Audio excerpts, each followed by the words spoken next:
All right, Potomac, let's get into it.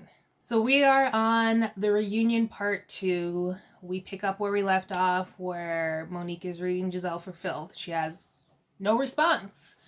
And Andy asks her, about the claims, and she says that she's been very transparent about her marriage. She's been transparent about her marriage, but we as fans do not feel like she's been very transparent about her current relationship with Jamal. We feel like it's fake, and whether it is or not, it feels very fake. And I don't feel like she's being transparent about what her current relationship is with him. She says they're fine, they need to work on their communication, and that the communication breakdown is her fault.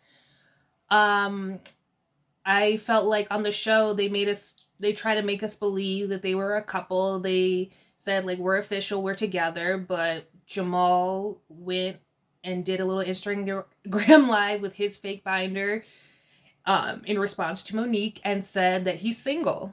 So he's not in a relationship with you, Giselle. He's told everybody that he's single. He's allowed to do whatever he wants while he's single.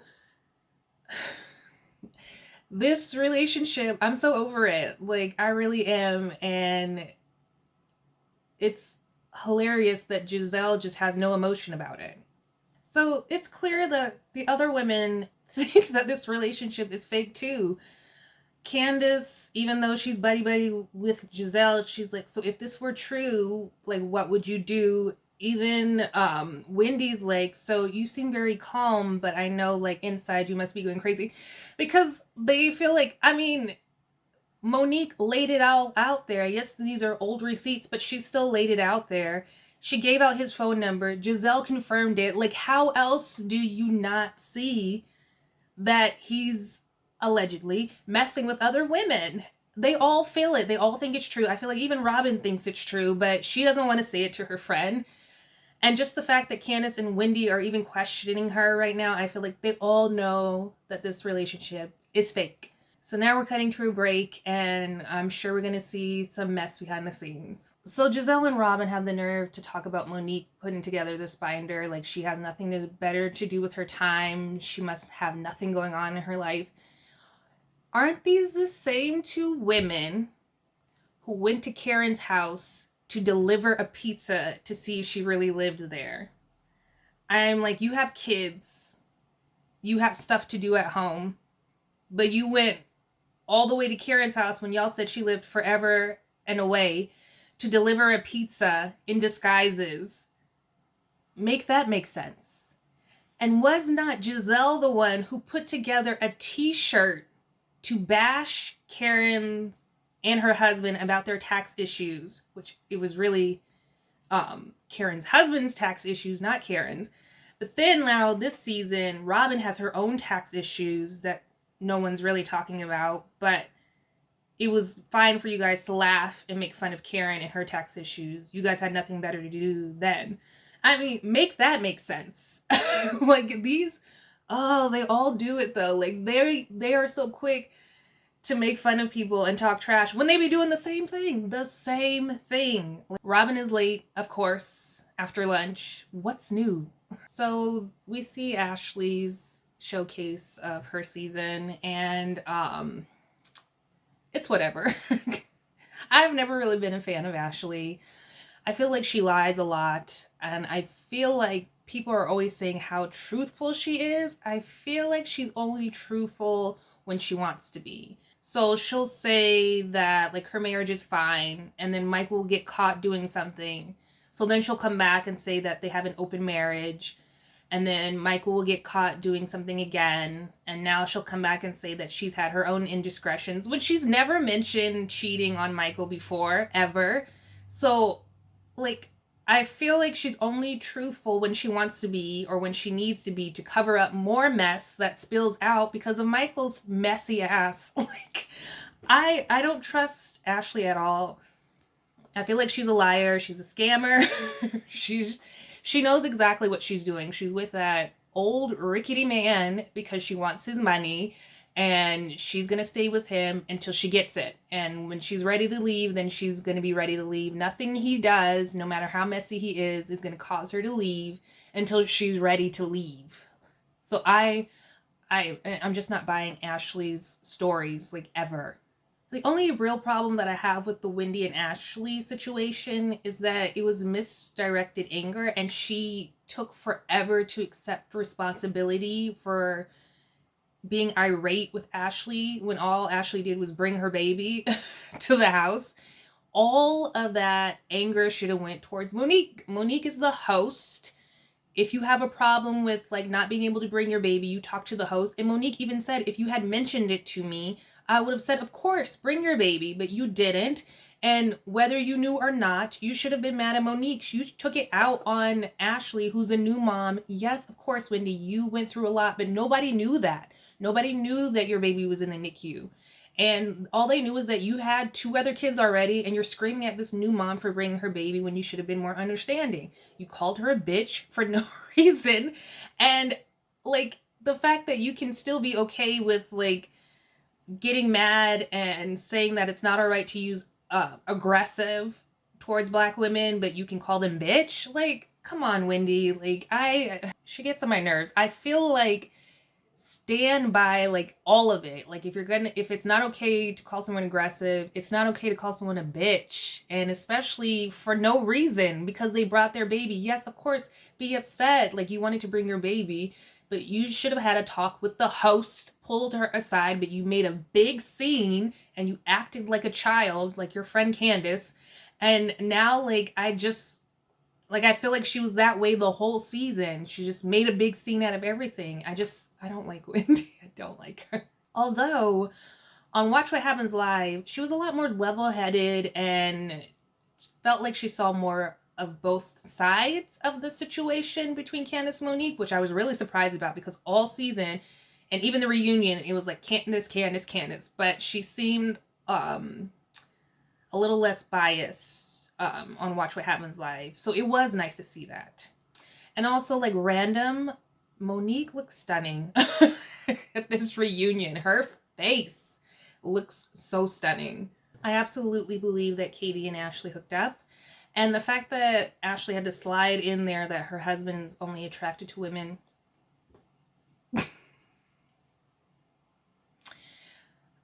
Girl, if he's only attracted to women, why does he keep grabbing men's asses? Like, why? Like, I don't know men who are only attracted to women but just can't stop themselves from grabbing men's asses all the time. And yes, I know we're going to do the sports thing, which I still don't understand, but that's like sports, and I don't really see those men grabbing men's asses outside of the sports that they're playing. So, girl, no. Everybody, like, nobody believes that Michael was with that stripper and did nothing. Even you, Ashley. Like, see, that's what I'm saying. Like, she lies and lies until she's ready to tell the truth. I'm sure, like, a few years down the line, she's going to be like, oh, yes, he definitely slept with that stripper. Like, I just can't with Ashley. I cannot.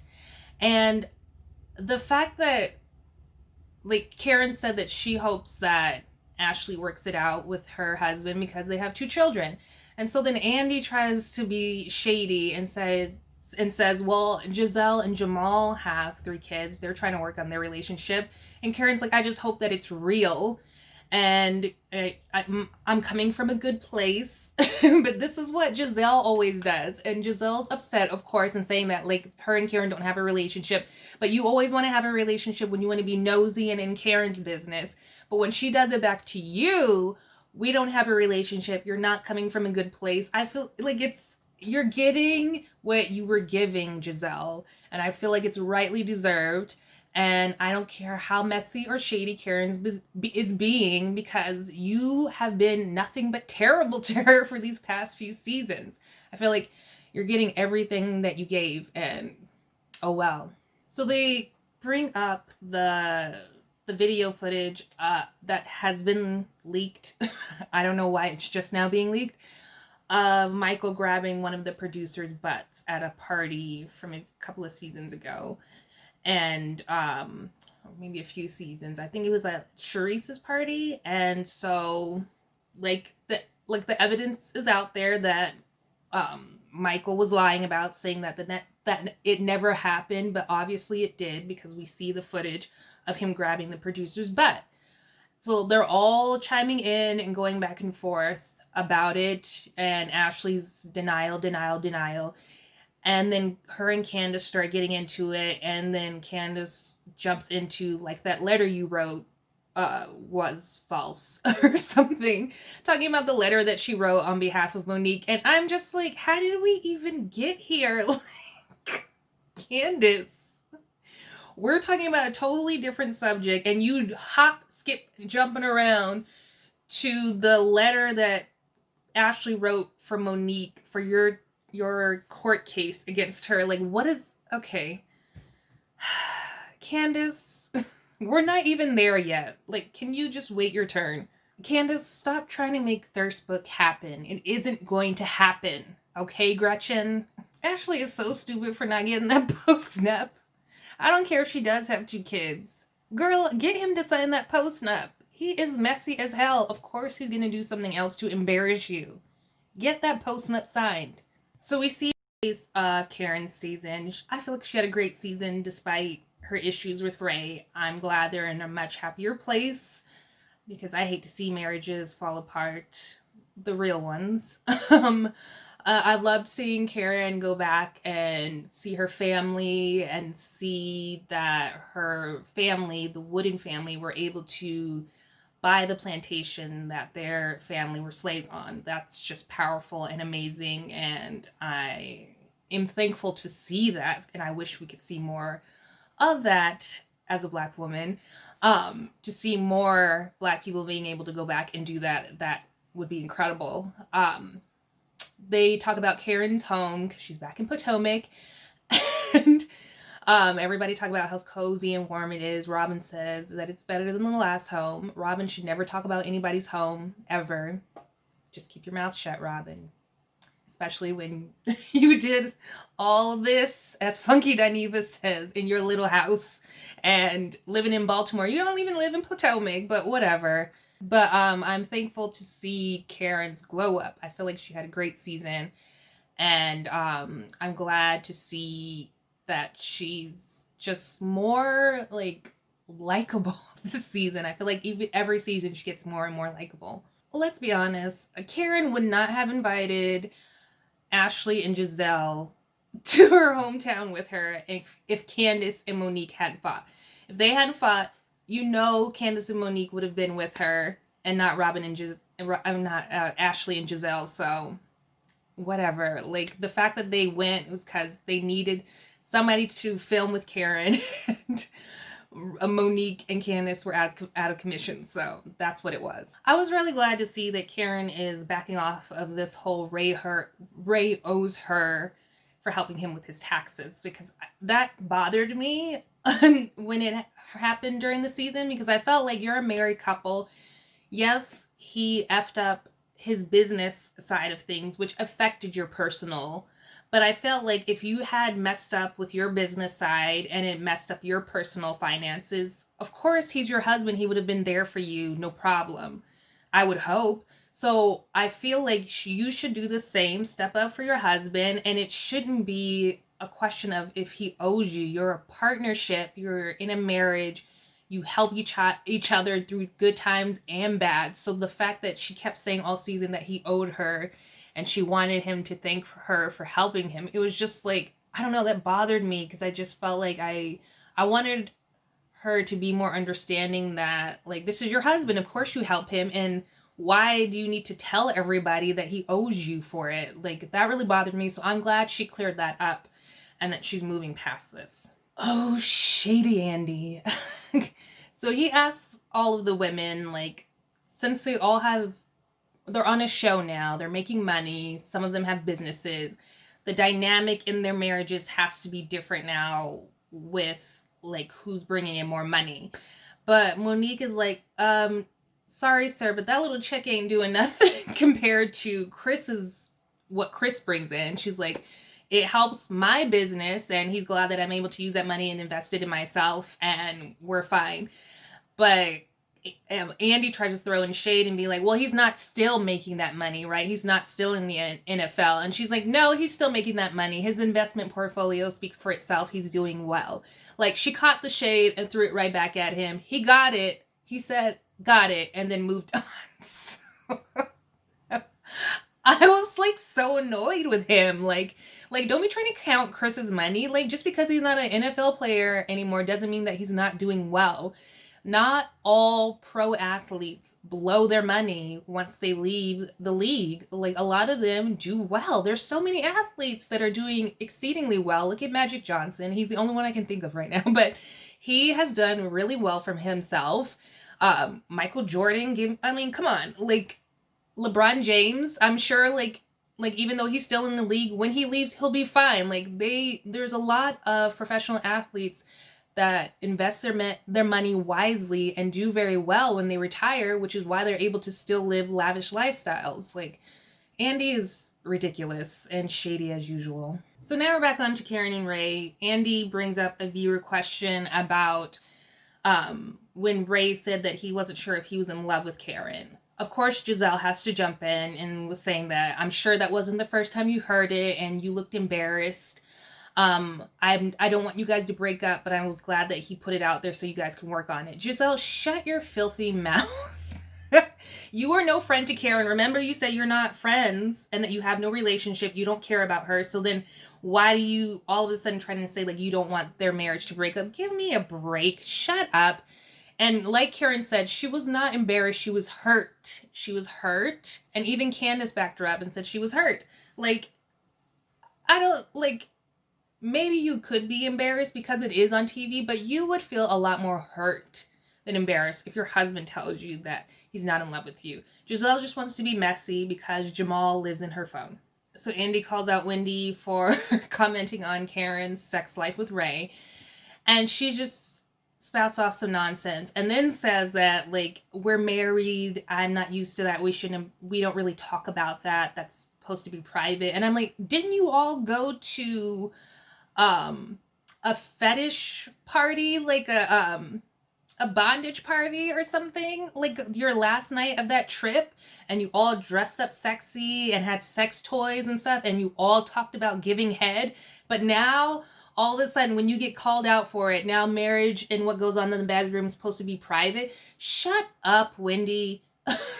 All of these women are hypocrites. I can't stand it. And like when they get called out on it, they start backpedaling and making up stuff. And it was like, no, we got it on footage of you doing this, doing the things you said you don't do.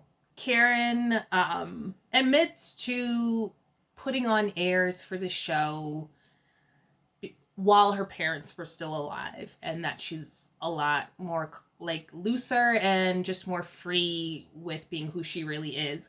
And I buy that. Karen has been up, down, all over the place with some of her stories and lies. Even though I like Karen, she's messy. But I do feel like there's some truth to that, because I do feel like before her parents died, she was very much the grande dame, and she held on to that. And I thought she was going to hold on to it to the day she died. But I felt like the beginning of the season was like grande dame, and then you just see it like slowly peel away, especially after she came, like when she went home to see her family and came back. It just felt like a softer side of Karen, and it felt like she was just a lot more real and free and, well, a little more honest. And I do feel like that Karen does feel like she can be more of herself now, unlike Giselle, who had to make comments about it, Karen. I feel like now they've kind of switched places. I felt like Giselle at the beginning of the series, like the first season, was a lot more real. She was very honest and open about Jamal and her situation. And then as the seasons went on, she started lying and being weird and hiding stuff, but putting out everybody else's business out there. And I feel like she's still doing that. And I feel like Karen is right. Karen is growing and Giselle is not. Giselle is backsliding. Backsliding with the pastor. And she's got this fake phony relationship, fake phony facade, and the only way she can have a storyline is to talk about other people's mess. So we see Monique's showcase of her season, her short season, and it's like so dark. The only highlight was T'Challa.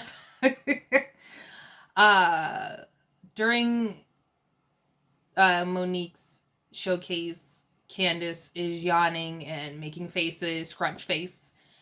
And we see, you know, that Giselle did go in her confessional, spreading the rumor that Monique didn't want out there. But of course, Giselle's mad now that Monique's spreading rumors. Okay, Giselle. When it ends, though, Candace says, always the victim. Pot, meet kettle. If Monique's always the victim, girl, what are you, Candace? What are you? Always crying. Always somebody else's fault. It's always, oh, they attacked me first, so I attacked back. Like,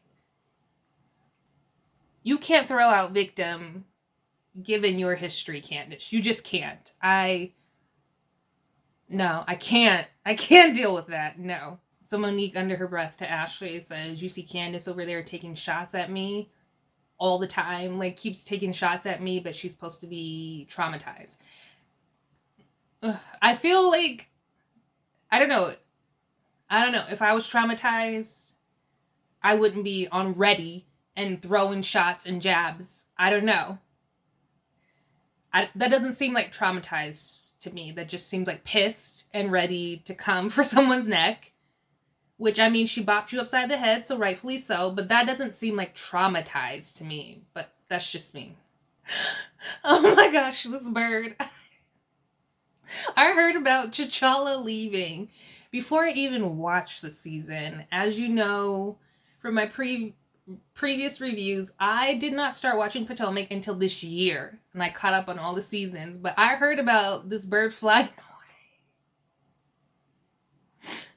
before I even started Potomac. And I was dying then, and I'm still dying now. I'm sorry. But I thought that was like the funniest thing ever. I was like, how your bird just gonna leave? But he came back. T'Challa came back, so all is right in the world. Oh, that bird. That was like the funniest part of the whole season. When T'Challa went to try to sit on Wendy's shoulder to tell her to shut the hell up. She freaked out. I can't. They need to stop talking about this bird because I'm not going to be able to get through it. I can't. So about this plot to take Monique down. I can't with Candace.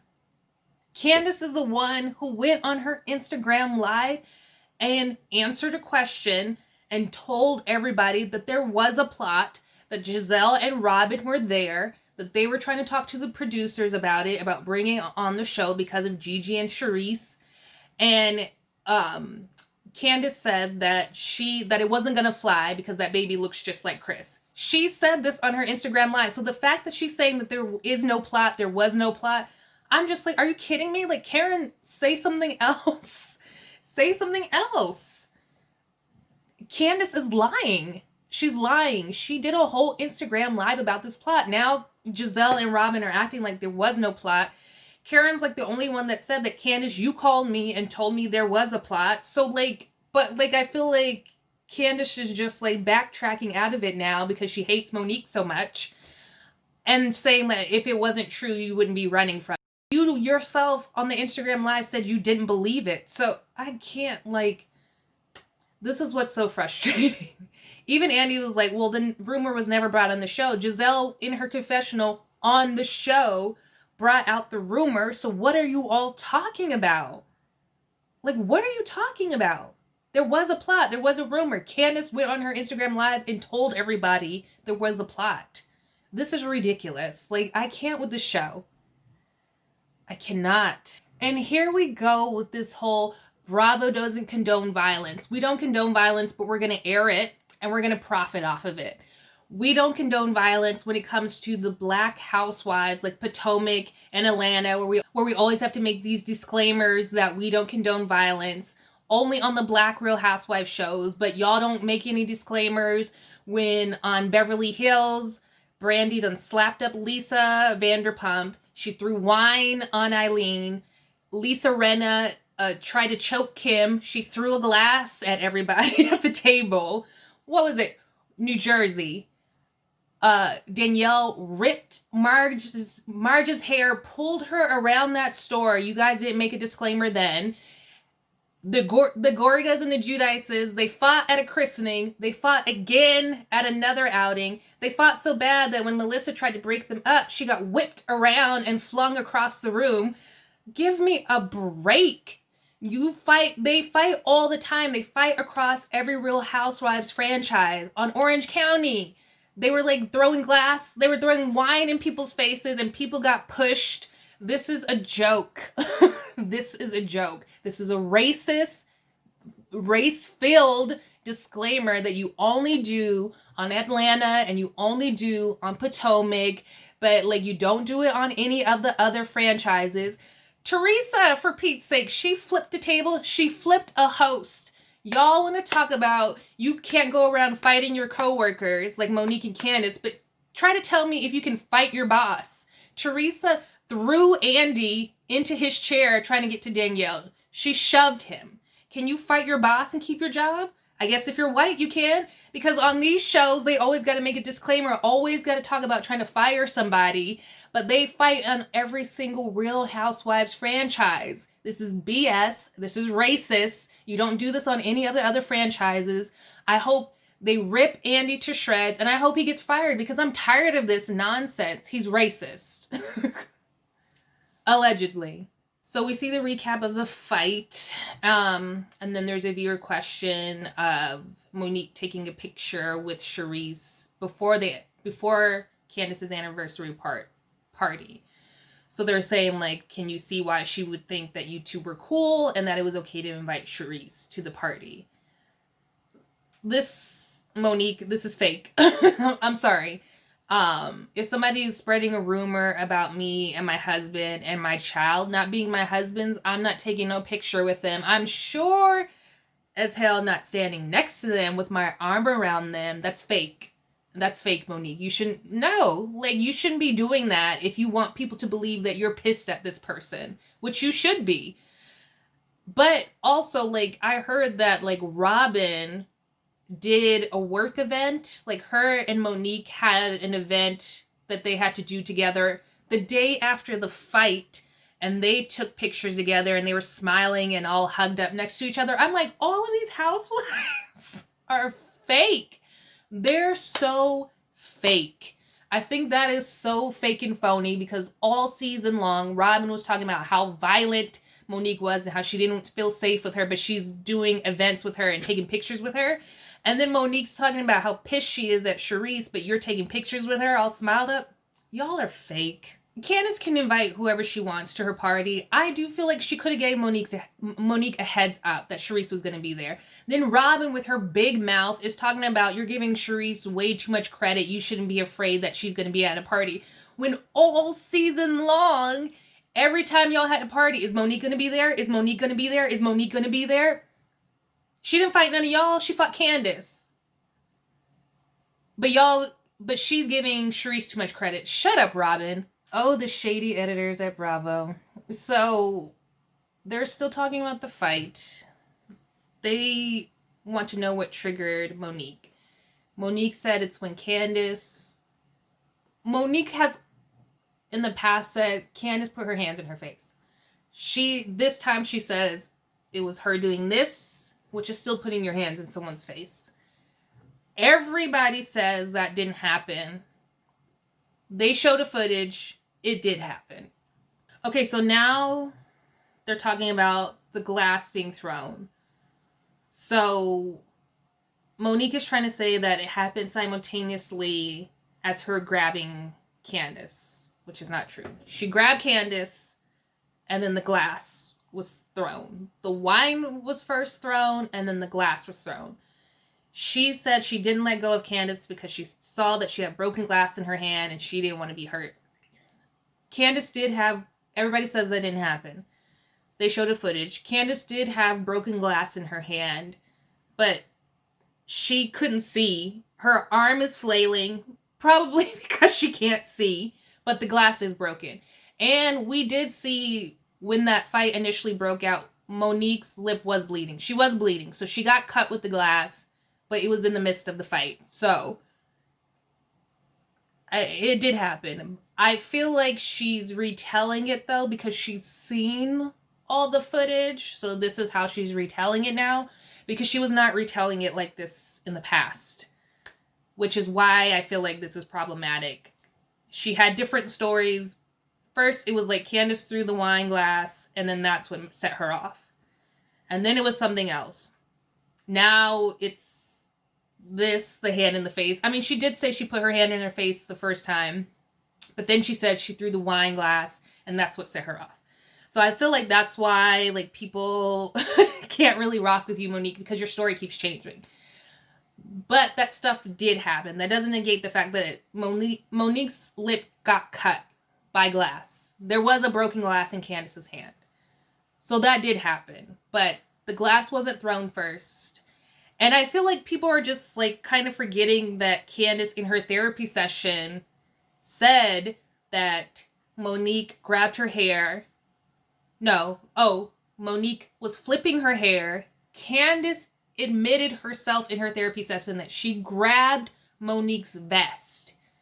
So when she grabbed Monique's vest, then we see Giselle also push Monique, and Monique grabbed Candace's hair, and then that's when she starts going off. I feel like this is why Monique has a problem with Candace. She feels like, and this, I feel like most people, their problem with Candace is that she says she did nothing. She just got attacked. I feel like she said the way she's portraying it is as if she just stood there, said a few things, and then Monique went crazy. Monique did go crazy, but the fact that Candace herself admitted in her therapy session that she touched her, she grabbed her vest, that's doing something, Candace. You can't put your hands on someone. Even if she's flipping your hair, walk away, but you also put your hands on her. Therefore, you are participating in the fight. Of course, you did not expect Monique to go crazy and start pounding on your head, but you did participate in it. It came out of your mouth in your therapy session on national TV that you grabbed her. You participated in the fight. You did. You didn't deserve to be whooped up on, but you did participate. You could have easily walked away just like she could have walked away, but you touched her. You said you grabbed her vest. I don't know why you needed to do that. If she's flipping your hair, wouldn't you want to back up and get away from someone you were calling a ghetto hood rat? But you participated in it. You did. And then they bring up the fact that she went after Candace after the first initial fight, that she went after her again. And they finally showed the unaired footage where she was calling her a ghetto ass hood rat bitch. And you're fired. And Monique was like, well, if I'm fired, I might as well finish her off. And she kept trying to get through that door. Poor James, the producer, was like, no, I can't let you out. But she found a way. So we end with Candace. They're asking Candace about the fight. She feels like of course, she's very upset and emotional, and she's crying because she feels like she was embarrassed and hurt that she got attacked by someone she'd considered a friend, and she feels like Monique is responsible for all the backlash that Candace got from social media and fans. Candace does cry a lot. I do feel like she is upset that she got into this fight with Monique of all people, because it does seem like they were friends. I don't feel like it's okay. I don't feel like Monique is responsible for the fans coming after Candace, because they come after Monique too. There's whole YouTube channels that just this whole season who have just bashed Monique the entire season. And there's YouTube channels who have just bashed Candace all season. Like, this show was kind of toxic. And the fans, Lord, I'm starting to be like, I don't know if I want to review this show anymore. Like, when I come back, like, this year was my first time watching Potomac, getting all caught up. I felt like last season was fun, and maybe the season before that. The first 2 seasons were boring. I would say maybe season 3 and 4 were fun, and this season was just depressing. It's just been so much toxicity with the castmates and the fans. Like, Lord, it's just like people want to fight Candace, people want to fight Monique. Like they really know them. Like, this is not a reality show. Like, Andy is getting on Monique about her being emotionless, and she says, like, I had emotions, but you guys didn't see it because you weren't there, you weren't filming. Like, I feel like if Candace is allowed to cry and feel all of her emotions all of the time, then Monique should be allowed to not cry and feel very adamant about, like, this is how I feel. I feel like both of them are allowed to feel the way they feel about this fight, and them trying to force Monique to cry, and then people telling Candace to stop crying. Like, I don't feel like that's very fair. If this is how they feel, this is how they feel. It's so unfortunate. I wish this fight never happened. I mean, I feel like they wouldn't have had a season. Because what would they have shown? Like, this whole season was about this stupid fight. I felt like Karen, Monique, Candace, and Ashley had storylines. Everybody else was just side pieces to this plot. The 3rd episode is going to be long as crap, so this review is already long. I hope I can try to, like, shorten the reviews so they're not too long for the next episode. For the last episode, thank God it's the last episode, y'all. We're almost there. Yeah, Potomac. All right, let me know what you thought about this episode. Please tell me in the comments below. Be kind, y'all. These are real people we're watching, even though they get on our ever-loving nerves. Let's be kind and not try to fight them in real life, y'all. Let me know what you think about what you thought about this episode. Please give this a like if you enjoyed this video. Subscribe if you are new. And hit that notification bell so you're in the know when I release a new video. And I will see you in the next video. Bye, everyone.